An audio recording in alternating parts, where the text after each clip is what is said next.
Hi, we're here with John Roese. He is CTO of Dell Technologies, and we're going to talk about COVID-19, the response to it, and kind of what the new normal looks like. Hi, John. Thanks for joining us.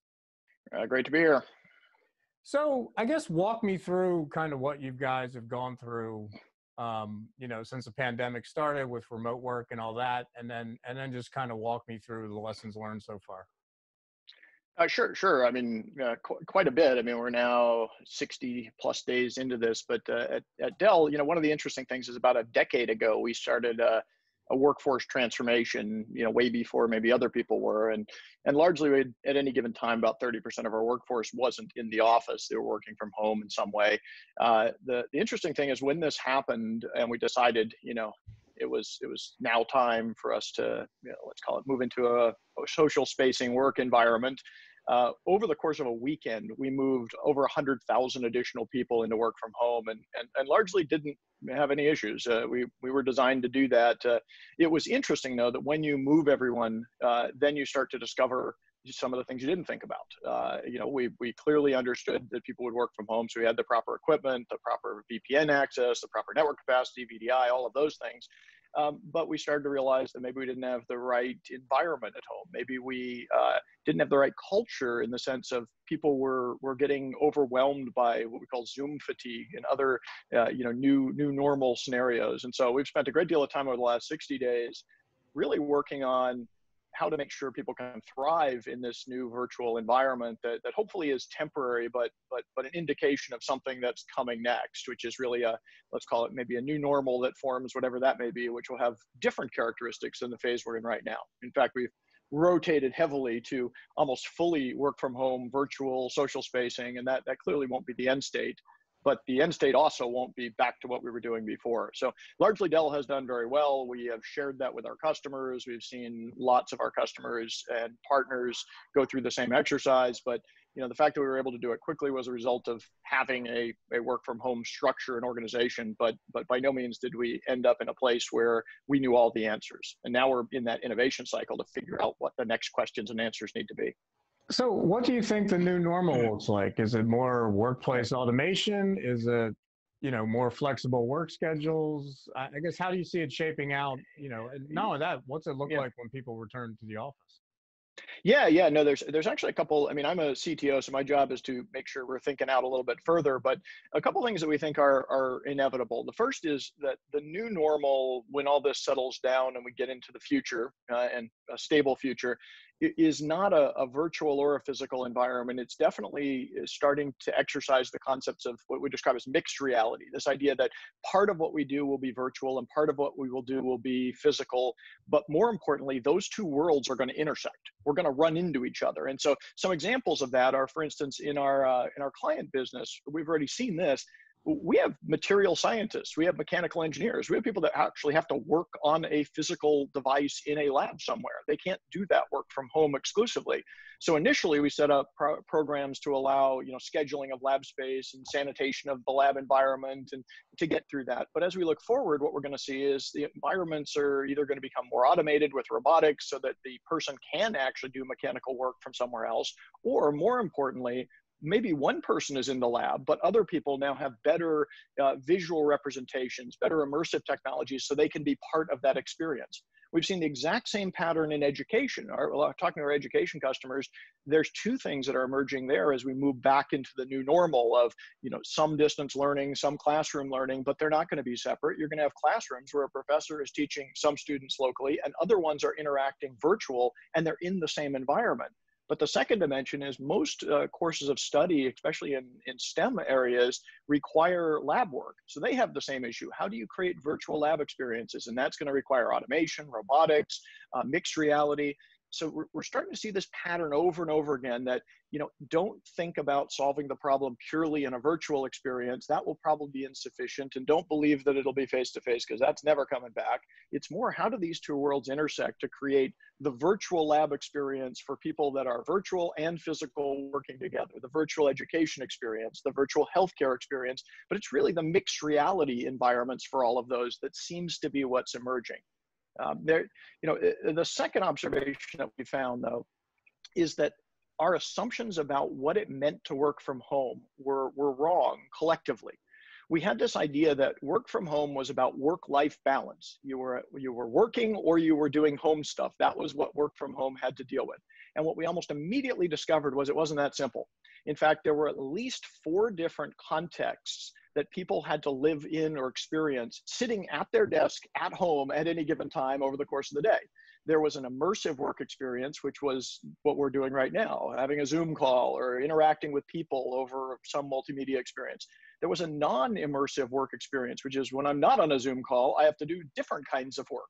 There was a personal IT experience, which is paying bills, responding to email. And then there was an entertainment experience because we'd all lose our mind if we just worked nonstop for 9 hours without taking a break here and there.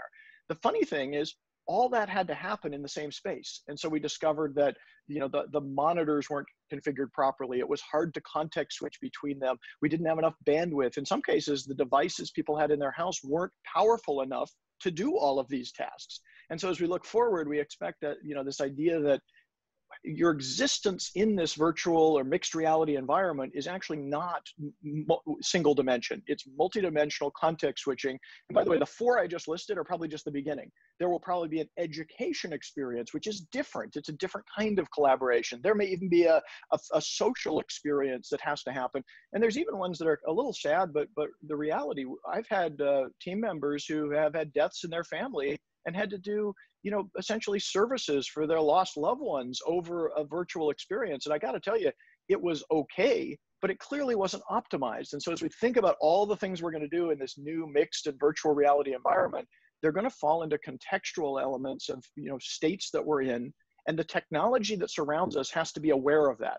The home experience has to adapt to the work that we're doing or the experience we're having at any given time. And that's going to drive all kinds of automation. More importantly, it's going to drive a lot of capacity demands, which will lead to edge compute augmenting our home experience. And it also is going to change the way that we interact with the IT systems at home, because honestly, when you're watching a movie, you have a different kind of interaction than when you're sitting here on a Zoom call, and the cameras may be different, the monitors may be different, the UI may be different. And so there's a very large innovation cycle coming to really make the world at home adaptable to all of these contexts as we look forward. So those are the 2 big ones that we've been seeing. So just something to hang off of that. I think the thing that surprised me the most about this pandemic is, or one of the things that surprised me the most, is how little I've heard about augmented reality, virtual reality, that kind of stuff. Yeah. It's really been driven by video conferencing, bandwidth, compute, do you have the right laptop, et cetera, and what's your home setup? What's your take on, I guess AR and VR in terms of those sort of roles where, whether it could be an online class where it happens to be a lab, or, the other thing you described at the workplace, where does that go? Because the silence is just, the silence is deafening from that whole sector, really. Yeah, well, the last 60 days have been use what you have, and most people don't have AR systems sitting in their house. So, we kind of used what was available. But you're absolutely correct; those technologies were to some extent a solution in search of a problem, and we've now started to discover some really at scale problems that can be solved. So, for instance, you could imagine that an engineer that has to work in a lab but has to work remotely, one of the normal configurations in their home environment would be a pair of virtual reality goggles. Why would they need that? Because that would be the preferred way to work inside of a lab. They clearly wouldn't use those goggles to do a Zoom conference. That would just be kind of clunky and weird, because I don't know how, everybody would look funny, or you'd have to use avatars. So we know those technologies are useful. We know, interestingly enough, that they have been underexploited because they were kind of nichey. But now we're seeing very large at-scale problems that need to be solved, and the user experience may in fact be better achieved through things like augmented reality, virtual reality. By the way, when I use the phrase mixed reality, I'm not referring to those technologies. I'm just describing this general blurring of physical experience and virtual experience. And it literally could be, what people are starting to do now with Zoom sometimes, where they have group Zoom meetings where there's actually a room full of people talking through a Zoom conference to other rooms full of people. And the reason it's mixed reality is that there's a conversation happening in the physical world. It's basically transferring across the digital world, and then it goes right back into the physical world. And so that paradigm is a little different than AR and VR, but AR and VR are just tools. And now we actually have environments where if you need to be immersed in the experience, if you need to cross over into the physical world electronically, you will absolutely use those types of tools because they were designed to do them. But it's just another one of the pieces that the home environment or the remote environment may have as one of its toolkits to make the experience more suitable for a positive outcome, as opposed to just making do with what you have. So like I said, there will be a big cycle of experimentation, but more importantly, we'll proliferate a lot more technology out into the home, because we're going to need it, because your roles change. You're constantly context switching. You do different kinds of jobs. It would be like saying that every profession in the world was issued a pencil and a piece of paper to do their job. That's kind of where we are in the video world today. I think if we think about jobs that are going to be done remotely, we're going to start thinking about what tools they need. And those tools are likely to become either specialized, whether they're software or hardware, to make them more effective. And that will be the phase that we're in probably for the next couple of years, of which AR and VR are clearly some basic building blocks. So do you see the home becoming almost an edge compute kind of node? Yeah, we actually, yeah, no, in fact, edge compute is one of our big 6 initiatives at Dell, because, you know, we're in this beginning of an era where we're going to reconstitute IT back out into the real world. We sucked all the IT out of the real world and put it in data centers and public clouds over the last decade. And then we realized, oops, it's really hard to get to those places. They're far away. They're not really real time. And so we're putting it back. Well, early when we were talking about edge, it was all about, you know, smart factories and smart cities and smart hospitals. But there's another class of edge compute that's really interesting in this new world, and that is to augment the compute capacity of the devices that attach to that edge. And so, you know, early on, some of the, you know, early 5G deployments demonstrated technology like augmenting AR and VR. They said, well, if you have a VR on a mobile device, you don't really have a lot of horsepower, so you basically need to, you know, limit the number of artifacts or the video resolution. But in some of the early 5G trials, specifically with Verizon, they demonstrated, well, what if you do 80% of the compute for AR in the edge, where you have a lot of compute capacity? And because you're only 5 milliseconds away, you can make this a real-time experience. And they showed you could increase the number of artifacts, you could increase the video resolution, the shading, you could just make the experience better. That was a very early example of something that I think will happen as we progress, which is this concept of collaborative compute. The idea that your home is not just a terminal, there's compute going on, but what if it could offload certain functions that make the experience better, or certain processing that have to happen in the real-time world to the first hop into the cloud, into the internet. And the reality is, if you can do that, now you can really start to think about, for instance, deploying AR and VR without having to necessarily put servers in everybody's house. You're still going to need pretty hefty compute, but you don't need infinite compute, because the infinite compute begins once you reach the edge. And right now it isn't there. It's once you get to the other end of the internet is where you get infinite compute, and that's too far away. So we're actually pretty bullish on it as a way to basically scale the compute infrastructure to make these edge experiences possible without having to put $100,000 worth of gear in everybody's house, which obviously would not be a good outcome. So it almost becomes like a home server, so to speak? Or well, a booster virtual, shot? yeah, it's a booster shot. It's an accelerator. It's a virtual server. And because it's been aggregated into the edge, then it's no longer this weird silo of dedicated compute. And that gives you an efficiency level that you could never achieve if you put devices out in the house. I think the last time we spoke, I gave you the example of, you know, Google Stadia and the gaming transformations that are coming at the edge.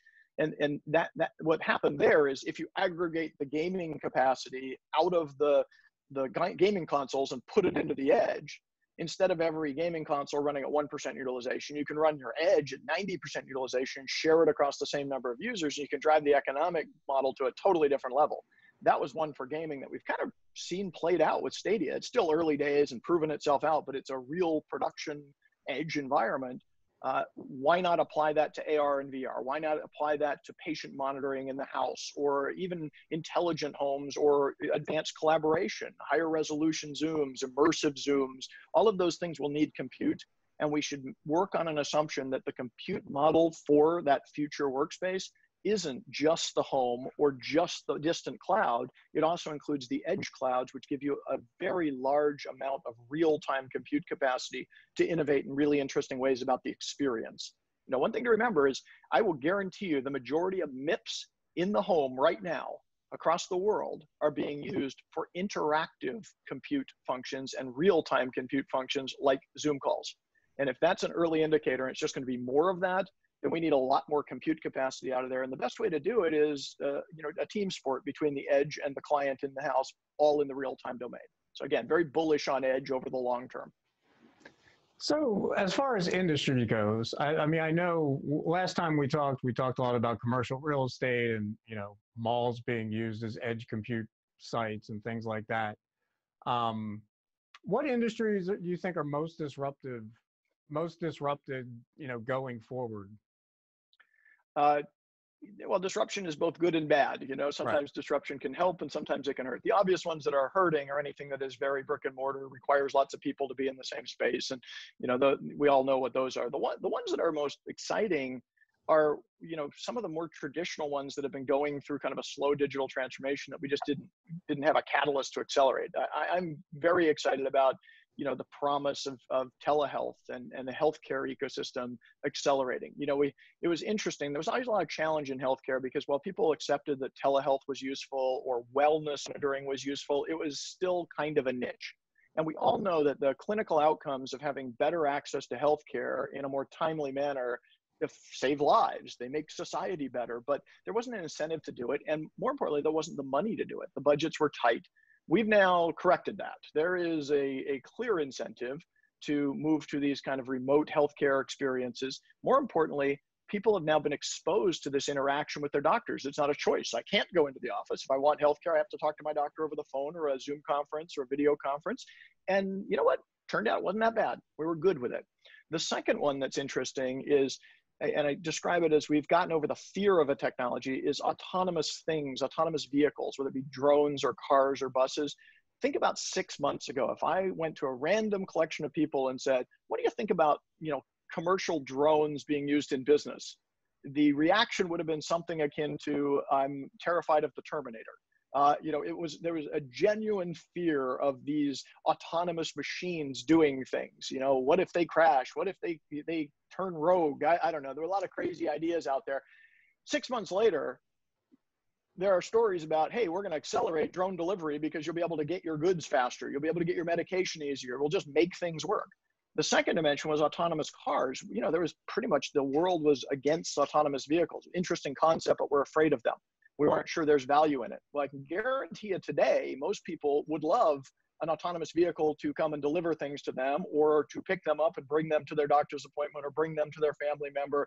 There's just a different expectation and comfort level with these technologies as we go forward. So the two big areas for me, that I think are going to accelerate because of this are, one, things like healthcare and services that we were resisting the digital transformation because we hadn't experienced working virtually like this holistically. Now the whole world's experienced it. We're over it. We should be comfortable.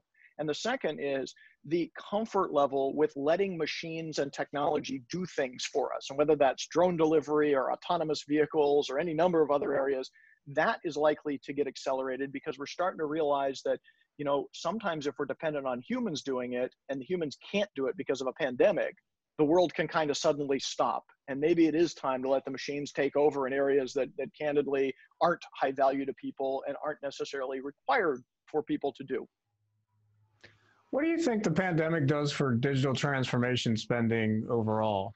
I mean, I guess short term, Yeah. it's solvency matters a lot more right now than digital transformation budgets. But, once we get past the crisis phase financially, what do you think happens with digital transformation?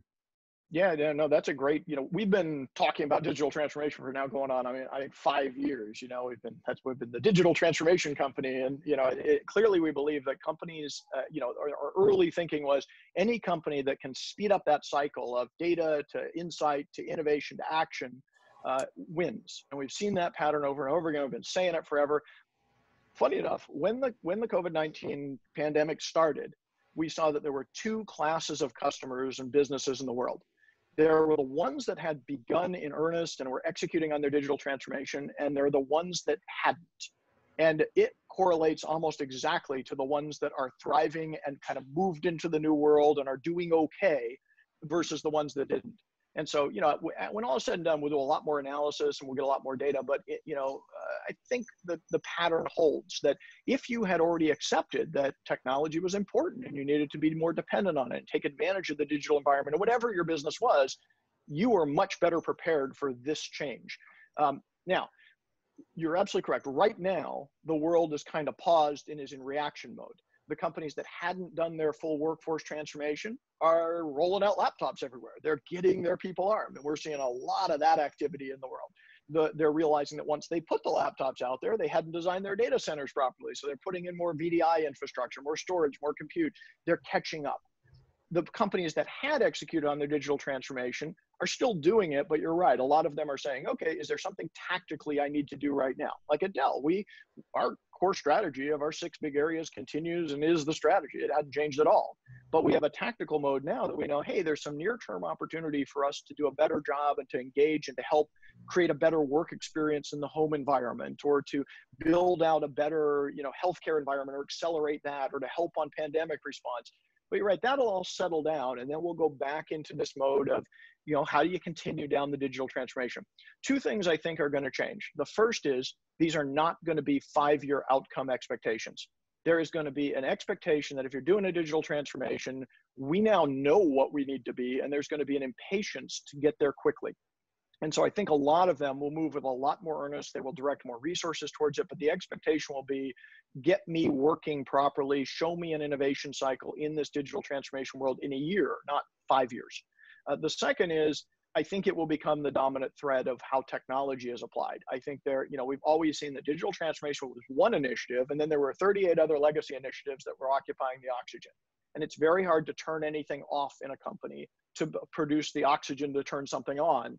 In this case, we've demonstrated that the priority has to be digital transformation. It has to be preparing for this new environment and being present in it and competitive.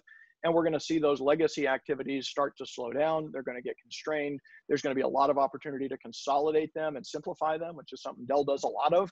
But more importantly, the balance will shift for a priority and a speed around digital transformation that we've never seen before. And it will largely happen across all customers, because this is demonstrated binary effect. If you digitally transform, you're prepared for these things. If you didn't, you get stuck in the old world where the world has changed and you're no longer able to even operate, which is a pretty traumatic experience to go through. So I'm again, very excited about digital transformation. I just think we have to get through this period and then get into a more accelerated, more broader, and more prioritized digital transformation cycle. Yeah, I think what's fascinating to me is, I see the difference between, companies that were digital versus not. It's also been fascinating to see projects that didn't even look all that promising. They were almost like digital transformation R&D things. Turned out to be really important when the pandemic hit, which absolutely was also weird because, from an ROI perspective, it's a totally different calculation. Well, it's funny about, it must have been 3 or 4 years ago, maybe even longer, probably 4 years ago. I was speaking at Cisco Live, which is a big conference they used to hold. They won't be doing that anymore, I don't think, as a big event. And it was when things like Cloud Foundry and cloud native architectures materialized. And I remember telling 20,000 people in the audience, if I can give you one piece of advice, it's just do one project. Just build something cloud native. Even if you don't have a solid ROI in it, just do something, start. Because it doesn't really matter where you start. Almost anywhere where you apply modern technology, modern software methodology, cloud native principles, the automation, AI, ML, you will learn, but it's very likely that those things will actually have value, because there's this inevitable future where, the end state, if you will, the next end state, is a totally different relationship between people and machines, a totally different speed in which technology operates, a totally different surface area which it operates in. And if you don't at least get into that world and start experimenting, you have no chance. Funny enough, you're right. A lot of people did those experiments. They were interesting. They were kind of side projects. They built them. And then all of a sudden they became really exciting and they became important because they had a tool that wasn't present before, but it wasn't needed before. And now all of a sudden it's the only way you can get something accomplished.